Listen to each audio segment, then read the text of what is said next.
This episode is brought to you by CyberGhost VPN, because your online privacy shouldn't be as wet as an Amiga Vata battery. Hello, Chip Dippers. Levi from Levi's Digital Voyage here. A big thanks to Perry for passing me the joystick again for this Retro Recipes 2-Up takeover. All right, 2-Up, you're up.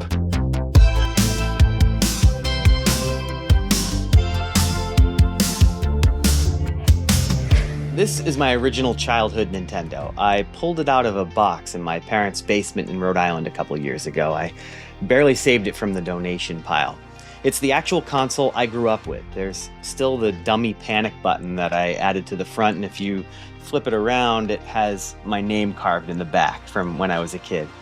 I think I loaned it to someone and wanted to make sure I would get it back. If you've ever tried connecting your vintage consoles to a modern LED TV, you've discovered that they look way worse than you remember. It's one of the biggest problems with retro gaming in the modern world. Modern displays are terrible at handling analog video. They apply aggressive upscaling and compression that introduces artifacts, muddies the image, and makes everything look way worse than it actually is. So it's time to fix that. I'm installing Copper Dragon's PPU digitizer and tapping straight into the picture processing unit chip for a clean digital output. Sometimes on my channel I like to get technical, and for these under-the-hood editions of Digital Voyage, I'll break out the soldering iron, microscope, and tweezers to show the full build along with the quirks. And when we're done, we'll test this 40-year-old hardware with a brand new run-and-gun cartridge game that I picked up at VCF SoCal. Copper Jacket from Monsoon Studios feels like Double Dragon meets Commando. So stick around. We're about to squeeze pixel-perfect HDMI through a jack that was originally designed for rabbit ears.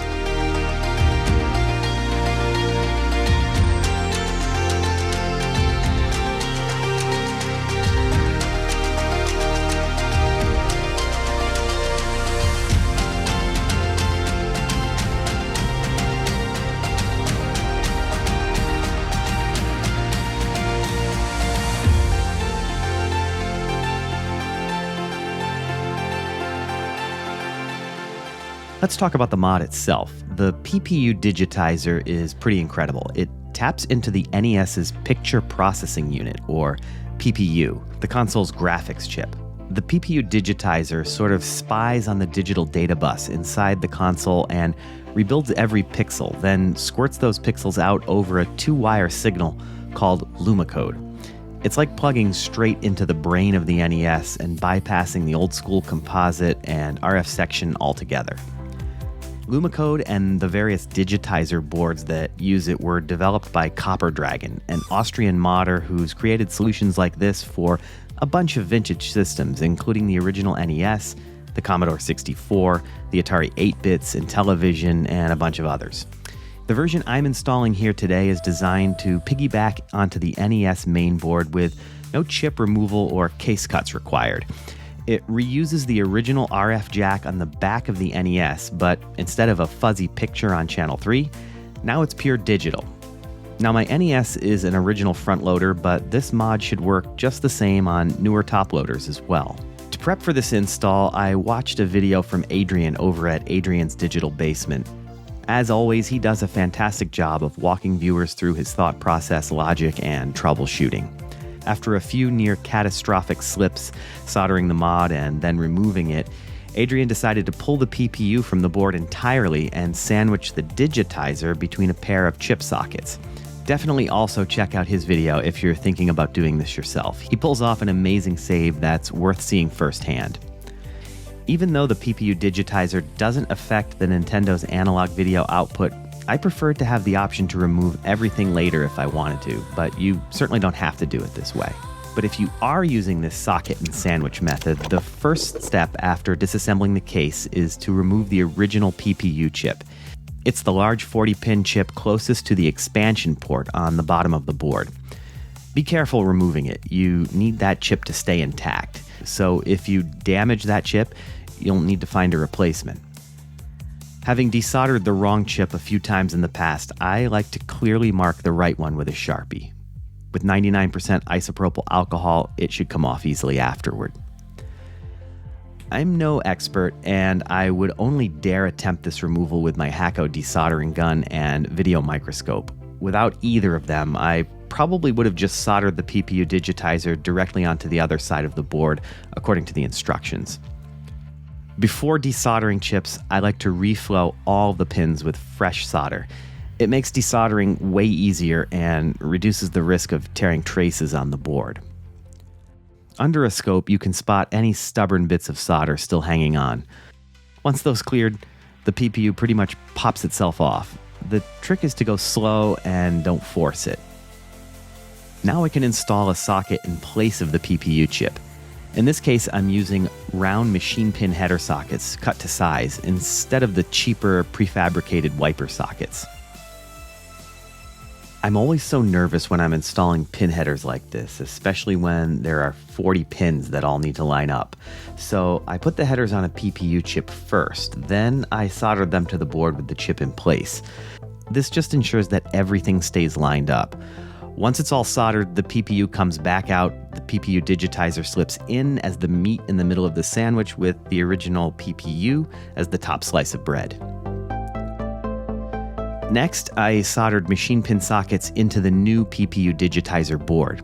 These 2.54mm round machine pin sockets were just long enough to seat properly into the NES mainboard socket. The orientation of the pins is critical. That is, the female sockets are on the silkscreen side, and the pins stick out on the side of the board with all of the surface-mounted components. Again, I like to solder things mounted as they'll be in service just to be sure that everything lines up so the PPU digitizer board and the original PPU chip are mated before soldering. If you're following along on your own bench, be sure that you match the notch in the silkscreen to the notch on the chip.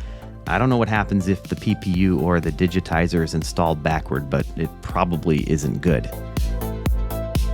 And you might notice a little extra wiggling during the soldering. That's my 3-year-old climbing all over me while I'm trying to work. It's not exactly textbook technique, but hey, maybe someday she'll brag that she helped build this. Turning to the signal jumpers, we need to solder them to the ground and luma pads on the digitizer board. With those in place, we can mount this PPU sandwich back to the main board. Be sure that you observe the silkscreen on the board and orient the chip correctly. Then watch that all 40 pins find their way into a socket. Now we need to connect the other end of the LumaCode wires inside the RF modulators so the LumaCode signal can be sent out the RF jack on the back of the Nintendo. The problem is this jack already has a signal on it, the channel 3 modulation that we used to use back in the day to connect it to TV sets that didn't have composite AV inputs. In fact, this is the only way I used mine back in the 80s and 90s. Mark from the Retro channel did a video about making the LumaCode connection inside the RF modulator, but his modulator down under looked a little different than my board did, so I couldn't follow his plan exactly. Poking around with my multimeter, I can see that this pin is connected to the center pin of the RF jack, and this pin connects to the signal output from the modulator. Initially, I tried scraping away the trace, but I quickly realized that all I was actually removing was the green solder mask, so I abandoned that tactic and just desoldered this pin and pushed the existing lead back through the board with a tiny pick. This should be enough to disconnect the channel 3 modulator signal and let me take over the center pin of the jack for the LumaCode signal. The ground connection goes here, and the Luma connection gets soldered here to connect to the center pin. If your board looks a little different than mine or Mark's, then you can use a multimeter to find continuity with ground and the center pin. But wait, don't stop the video here. I've missed something that will cause a pretty major issue. We'll get to that mistake in a bit, but just stay with me here. Now, you can't just plug the newly wired LumaCode jack into a TV and expect it to work. You need a device to convert the LumaCode signal to something that your TV will recognize. The RGBtoHDMI, an open source interface that converts legacy video output to HDMI, can handle LumaCode, and it's a great low-cost solution for the task. If you fancy knocking up your own RGBtoHDMI board, grab the Gerbers from the GitHub and bung them over to the experts at PCBWay. They'll turn around a batch of boards faster than you can say cheerio, because we all know that PCB stands for Picture Clarity Board. An absolute doddle. Thanks, Perry.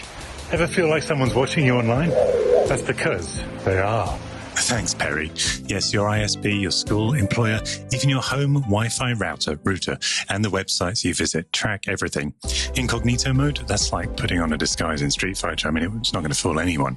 But CyberGhost encrypts 100% of your traffic, reroutes it via secure servers in 100 plus countries, and keeps zero logs. Yes, all your time on AntStream is completely secret. And with over 38 million users and a near perfect score on Trustpilot, it's the most recommended VPN out there. Available on all OSs and covering up to 7 devices, it keeps you anonymous 24/7. Use it to unblock 40 plus streaming platforms, naughty, like Netflix and Amazon, because why settle for one region's selection? And right now, you can get 83% off, plus 4 months free using my link below. Your pulse and respiration are racing. And unlike the weather here in California, it's totally risk-free. Unlike standing outside right now, if I get struck by lightning. Are you all right? I'm fine. Anyway, click the link, level up your privacy, and game on. But if you're looking for something off the shelf, Copper Dragon's got you covered with his $49 RGB to HDMI mono. It speaks Lumicode straight out of the box, and it even ships with the cable you need for the NES and a variety of other vintage machines. Oh, and you'll also need a Raspberry Pi. Nothing fancy, the Pi Zero works perfectly, and it's only about $15. Match the pins to the headers and mate the RGB to HDMI to the Raspberry Pi Zero. I grabbed Copper Dragon's custom 3D printed case as well. I'm sure there's designs that you can mod and print yourself too. I think this is sort of a must to protect everything and keep it together.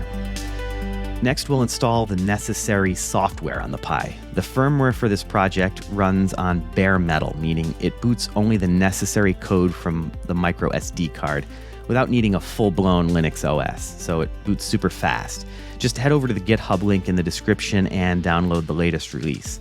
Unzip the package and place all the files on a blank micro SD card. Then pop that card into the Pi, and on power up, the bare metal software boots in just a few seconds. Now we'll make up all of the cable connections. The NES RF jack, now the Lumicode jack, gets connected to the RGB to HDMI assembly. Then we need to connect the mini HDMI from the Pi to the TV, and USB power for the Pi, and then power to the Nintendo, and of course a Nintendo controller.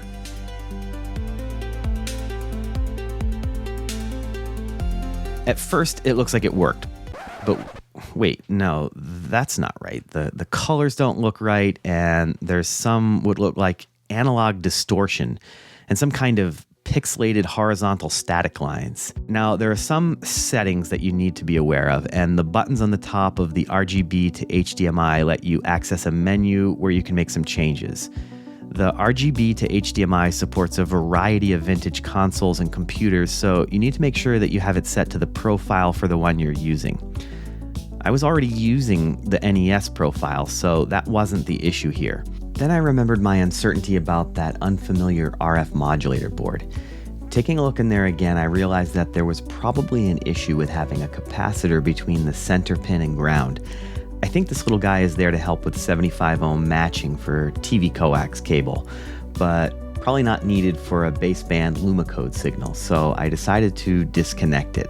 I soldered it to the side but out of the circuit just in case A, this didn't fix the issue, and B, in case I want to restore this unit back to factory conditions someday. It's super tiny and I'm not great at surface mount work, but pointy tweezers make work like this a little less impossible.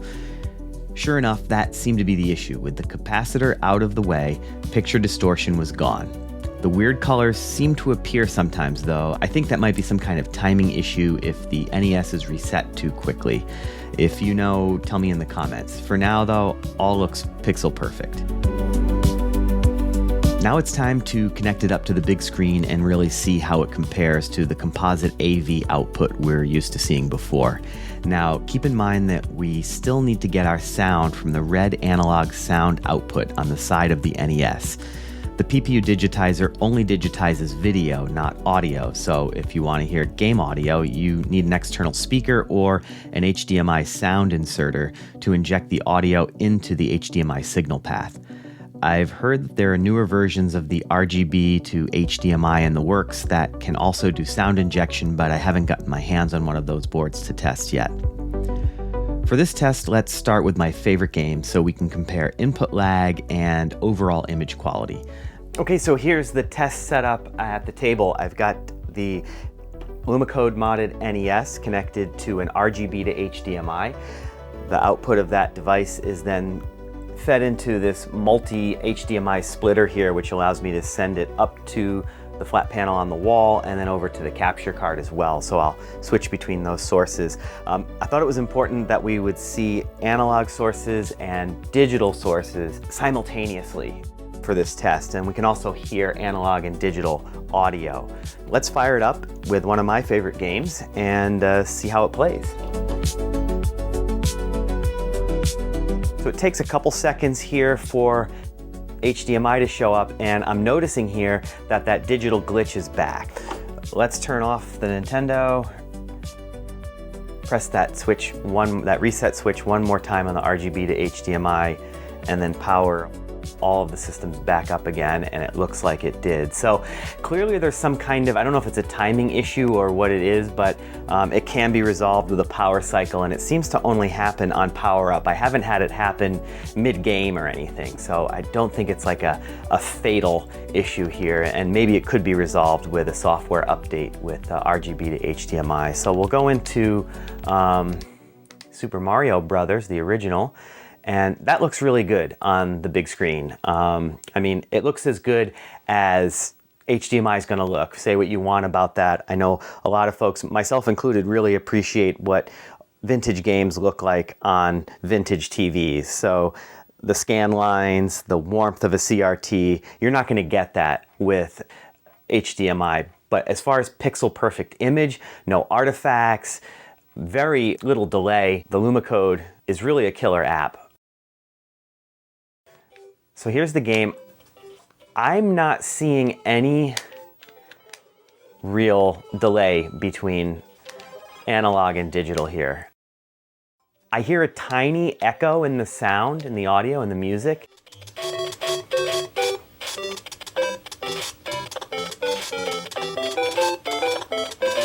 I definitely don't feel it in the gameplay, and I feel the delay when I play emulated games on the Switch. So Nintendo's own solution with Switch, the original Switch, and NES games, I feel like the lag is almost so perceptible that it makes the games hard to play, and I'm not feeling this at all. Oh, I got all the fireworks, cool.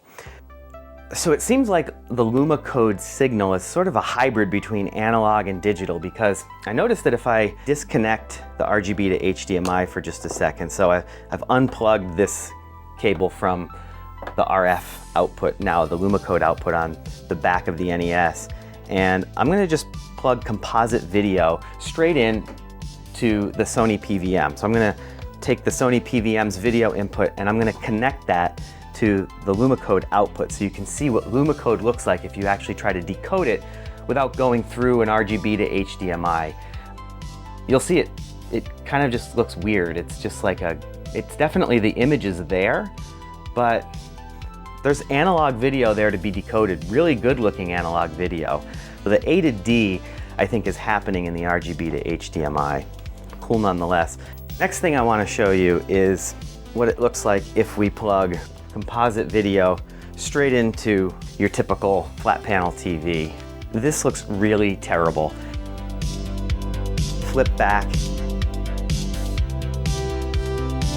And here you go. You can see just how much sharper it is using Lumicode with RGB to HDMI. I mean, it's night and day. And last but certainly not least is a quick demo of Copper Jacket, the Monsoon Studios title that I picked up at VCF SoCal this year. It's a 1 or 2 player simultaneous game that really feels like it could have been around. I mean, I feel like I could have played this when I was a kid. Inside is the cartridge, sleeve for the cartridge, which is kind of cool. It's got a booklet, instruction booklet, tells you how to use the controls. but let's just play. Let's just see how it plays. So, and we'll see particularly if there's any differences between playing this on HDMI versus analog composite. It starts right up with the music playing in the background. Let's go into one player. And I'm seeing a little glitching with the sprite on HDMI that I'm just not seeing on analog. Now you can only shoot in the direction that you're standing, that you're pointing, but you can hold down two directional buttons on the D-pad and point on a diagonal, so you can shoot diagonally up or down. Overall, I'd say Copper Jacket is a fun little game. I enjoyed just the few minutes that I played it here. I think it'd be a lot more fun with another player, two simultaneous players at once, sort of like Double Dragon or Commando. So definitely check it out if you have any interest in it, and support Monsoon Studios in their quest to develop new games for vintage equipment.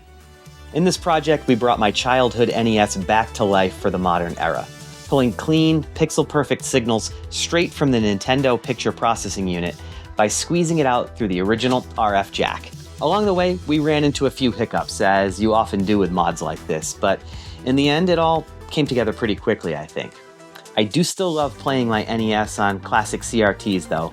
Pixel Perfect is cool and the image is crisp and sharp on a modern display, but there's something warm and cozy about seeing Mario on a picture tube, and the great thing about this mod is I have the option to play on the big screen in Pixel Perfect HD, or I can still use the analog AV output jacks on the side for that warm analog look. If you have any questions about the install, want to share your own retro projects, or have tips for getting better video out of other vintage hardware, drop a comment below. I'd love to hear what you're working on. Don't forget that there are links to everything we talked about in the description. And as always, it helps me tremendously when you take a second to like this video, and if you haven't already, subscribe to my channel. Thanks for joining me on this journey. I hope you'll find your way back here for the next digital voyage. One man can make a difference, Perry. Or one woman. Or dog. The Fractics, lone curators in a vintage world. The world of retro recipes.